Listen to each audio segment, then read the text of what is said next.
Ako po ay lumuluhod sa inyo na nagmamakaawa po ako sa inyo na sana po magising na kayo na ang ating bayan kinakawawa na po. Walang nagtatanggol. Kami lang po ang nagtatanggol dito. Gusto nyo ba kami na lang ang magtanggol at kayo ay masarap? Kaya nakikiusap po ako sa taong bayan, magising na tayo sa katotohanan. Lubog na lubog ang ating bansa. Maraming pong salamat. Hello! Hello! Mabuhay ang EFP! Mabuhay ang Philippine National Police! Ay, correction pala, correction. Mabuhay ang hindi sip-chip sa EFP! Mabuhay ang hindi sip-chip sa EFP! Mahinay! Dapat marinig nila! Dahil sila pag-asa natin! Mabuhay ang hindi sip-chip sa EFP! Mabuhay ang hindi sip-chip na PNP! Mabuhay tayong lahat! Mabuhay ang Pilipino! Mabuhay ang United People's Initiative! Salamat mga kaibigan! Ang intro ko, ang Armed Forces of the Philippines. Dahil sila ang inaasahan natin tumingin sa nangyari sa ating bansa. Hinahayaan nila ang ating kinabukasan ng ating mga apo. Armed Forces of the Philippines, nananawagan kami na alam ko na hindi kayo bigyan pulang nakikita nyo. Pero anong ginagawa nyo? Hindi ibig ko sabihin na magkukudita kayo. Manawagan kayo. Sumaluto ka kibangan. Sumaluto ka kibangan. Ay, di ba? Hindi kasi sasaluto siya, Mr. President. Ang ating taong bayan nagagalit na dahil naubos na ang kaban ng bayan. Sabi nga ni kanina ni Police Colonel Galang retired, yung withholding tax, yung withholding tax ng Philippine National Police at ng Armed Forces na inyong binabantayan na kayo ang unang ninanakawan. Pero alam ko, thank you. Buksan pa. Pero alam ko mga kaibigan, ayaw nyo sana, kaya lang baka matransfer kayo. Alam nyo mga kaibigan, Philippine National Police, Armed Forces of the Philippines, naranasan ko na yan eh. Nung nilaban ng contract sa Zambales, si Governor Magsaysay, 2 beses ako nireport sa Presidente. Tinawagan ako ng Division Commander, bakit mo pinagdudahan si Governor Magsaysay ng sumusuporta sa MP? Sir, pinabaliktad. So, sabi ni General Gomez, sir, baka binabaliktad lang. Ano? So, mga kababayan, kayo mga Philippine National Police at saka Armed Forces of the Philippines, hindi naman kayo papatayan eh. Kayo lang ay i-relieve sa posisyon. Tama hindi? Bakit natatakot kayo sa posisyon? Ano bang hinahanap nyo sa posisyon? May pera ba dyan? May pera? May sweldo na tayo. Ano bang hinahanap yung pera? Hindi nyo madadala sa okayan. Alam nyo, pag-uusapan ating mga kaibigan, ganito. Kasi puro korupsyon nangyari sa bansa. Ito sa akin ngayong kaibigan, direktamente titirahin ko ang dapat titirahin natin. Kasi para magising sila sa katotohanan, bigyan sila nga. Bawal na magburay. Ha? Ano? Kayo na lang magmura. Okay, ganito mga kababayan. Inuubos ko ang boses ko para marinig tayo sa buong mundo na ang ating bansang Pilipinas, the worst, pinakamatindi ng ating bansa.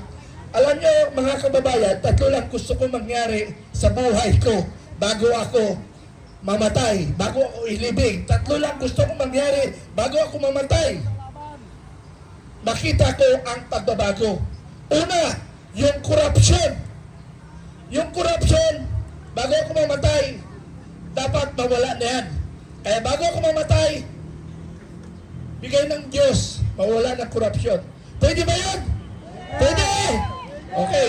Pangalawa, communism, yung komunista. Yung komunista, number 1 mo kalaban yan. Ay, Philippine National Police, Armed Forces of Philippines. Bakit hindi nyo ubusin yung mga MPA? Pero sabi nila, ubus na MPA.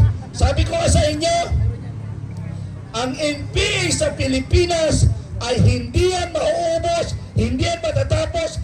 Ilan years, 75 years, 100 years, how many years? Hindi matatapos ang NPA kung may korupsyon sa bansang Pilipinas dahil may issue sila. Ako mismo, karanasan ko yan. Magmula second lieutenant ako bago hanggang nag-retired ako, ang trabaho ko sa ground, hinahanap ko ang mga sinungaling ng mga NPA.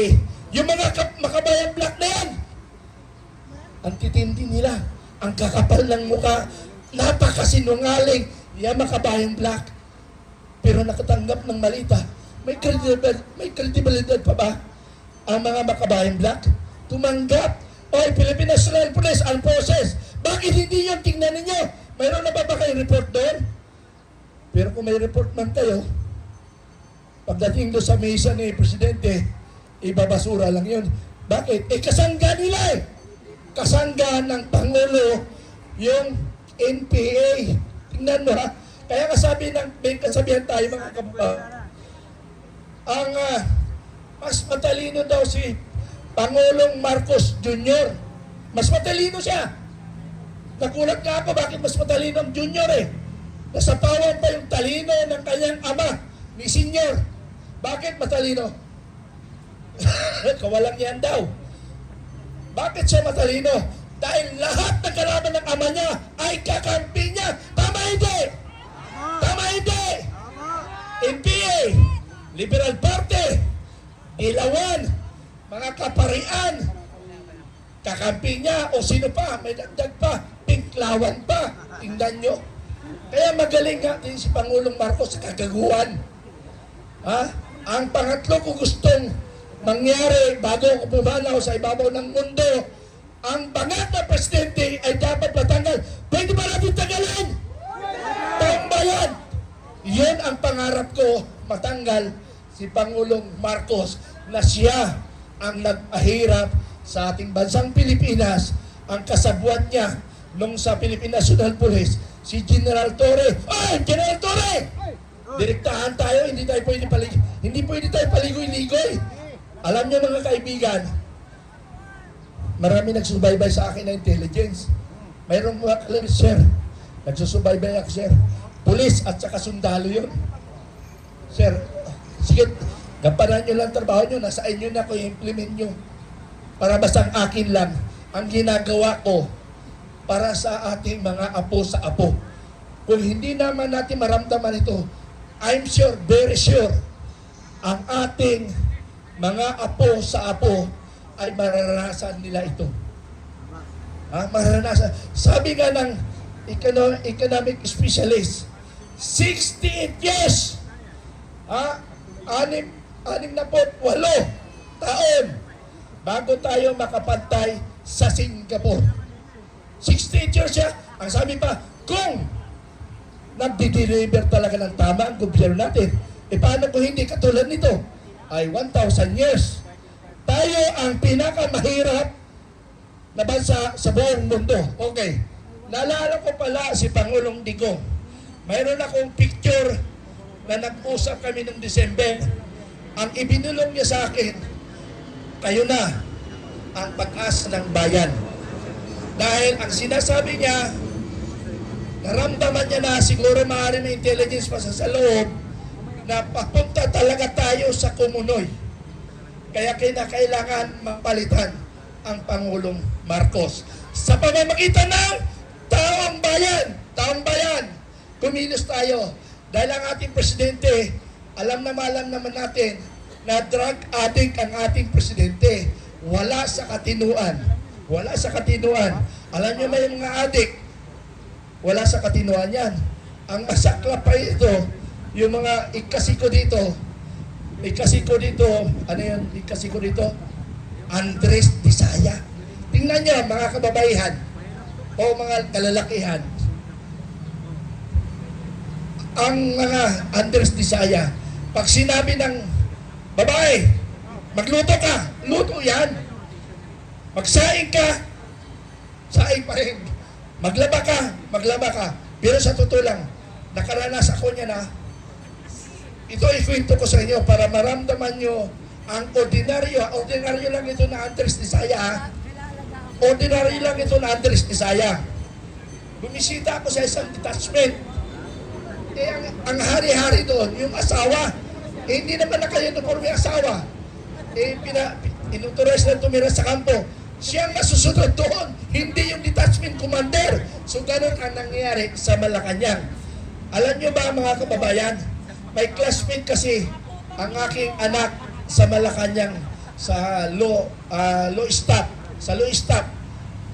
Alam nyo ang ginagawa na kwento ng anak ko sa akin? Sinisipa lang si Marcos ni First Lady. Sa hagdanan pa yun, sa harap ng tauhan niya. Napakawalang iya yung pamilya Marcos Jr. Wala sila, hindi dapat galangin yan. Totoo po yung kwento na yan.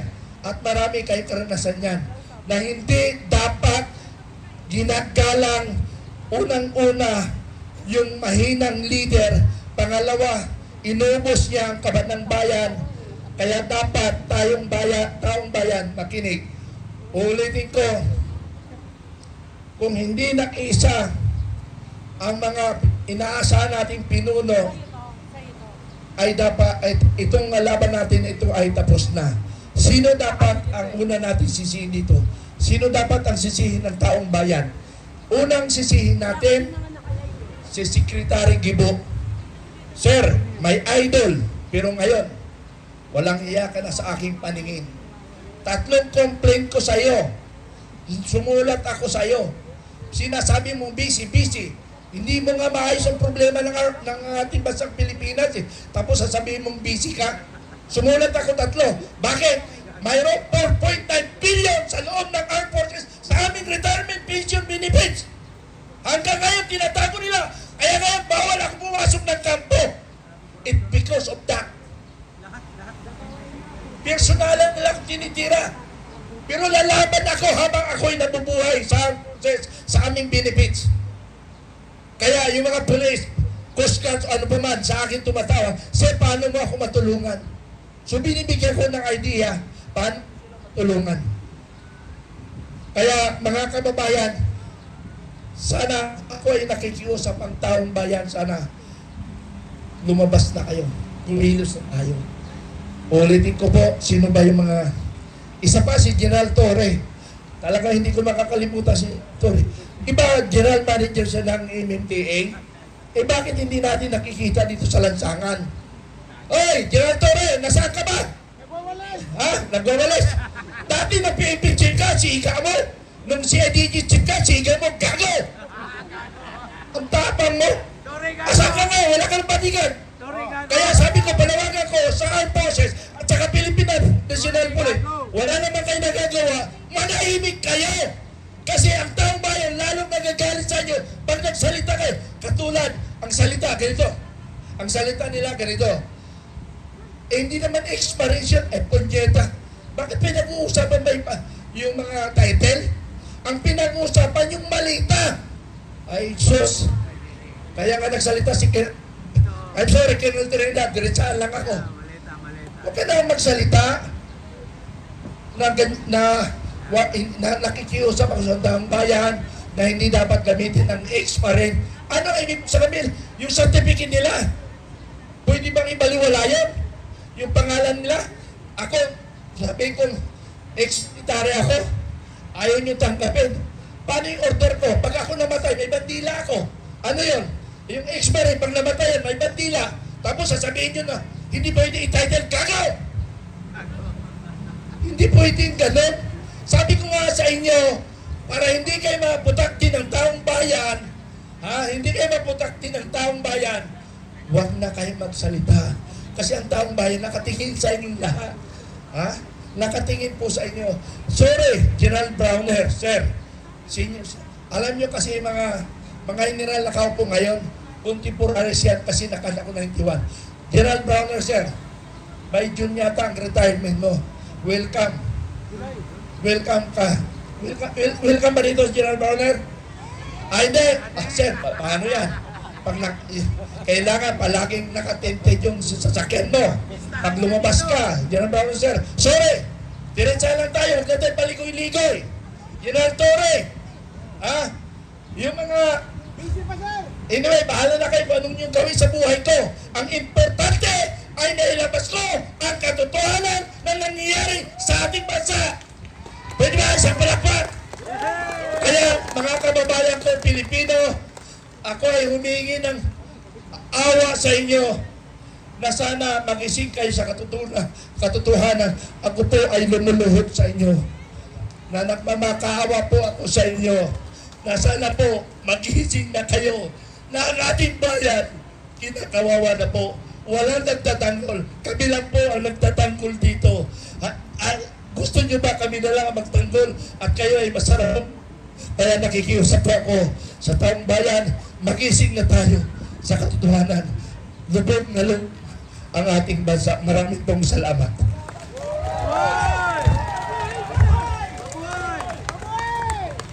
Okay, maraming salamat po, retired Colonel Metran.